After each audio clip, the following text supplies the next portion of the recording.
माना जाता है कि बुद्ध के गृहत्याग के पीछे वह कहानी है जिसमें बुद्ध वृद्ध मनुष्य, रोगी और मृत व्यक्ति को देखकर विचलित हो चले थे और उसी के फलस्वरूप उन्होंने गृहत्याग किया।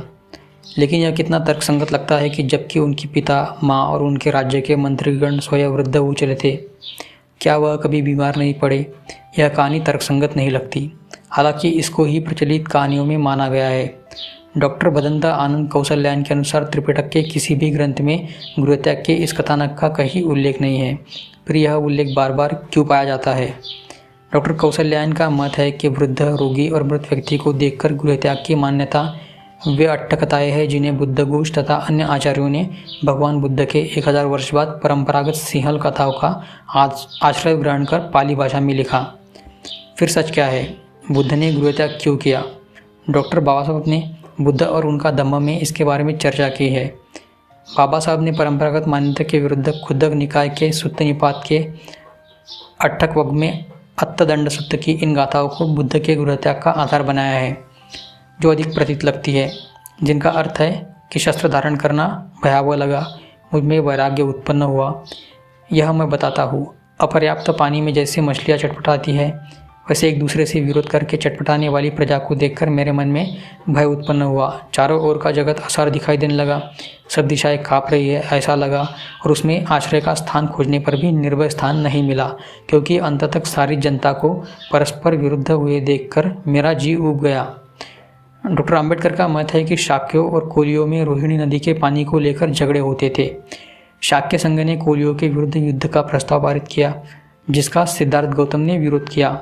शाक्य संघ के नियम के अनुसार बहुमत के विरुद्ध जाने पर दंड का प्रावधान था। संघ ने 3 विकल्प रखे थे।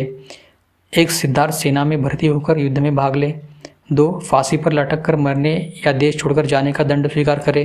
या फिर 3, अपने परिवार के लोगों का सामाजिक बहिष्कार और उनके खेतों की जब्ती के लिए राजी हो।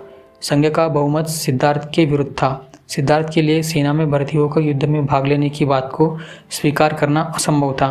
अपने परिवार के सामाजिक बहिष्कार पर भी वह विचार नहीं कर सकते थे, अतः उन्होंने दूसरे विकल्प को स्वीकार किया और वे स्वेच्छा से देश त्याग कर जाने के लिए तैयार हो गए। राहुल सांस्कृत्यायन ने इसी परंपरागत मान्यता के साथ लिखा है कि सिद्धार्थ गौतम ने अपनी पत्नी और बच्चे को सोता हुआ छोड़कर चुपके से गृहत्याग किया था, किंतु अम्बेडकर इस मान्यता के सहमत नहीं है। उनके अनुसार उन्होंने पूरी तरह अपने पिता शुद्धोधन, अपनी माता प्रजापति गौतमी और पत्नी यशोधरा से सहमति और अनुमति लेकर घर से अभिनिष्क्रमण किया था।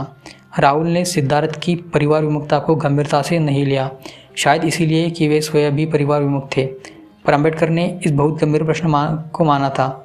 उनकी दृष्टि में कोई भी व्यक्ति जो परिवार विमुख है, समाज विमुख भी होगा, वह समाज उन्मुख नहीं हो सकता। इसीलिए अम्बेडकर ने इस बात को रेखांकित करना ज़्यादा ज़रूरी समझा कि सिद्धार्थ जैसा जनवादी और जागरूक व्यक्ति परिवार विमुख कैसे हो सकता है।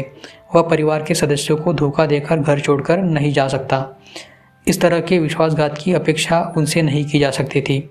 अम्बेडकर ने लिखा है कि जब सिद्धार्थ ने कपिलवस्तु छोड़ा तो अनुमा नदी तक जनता उनके पीछे पीछे आई थी, जिसमें उनके पिता शुद्धोधन और उनकी माता प्रजापति गौतमी भी उपस्थित थी।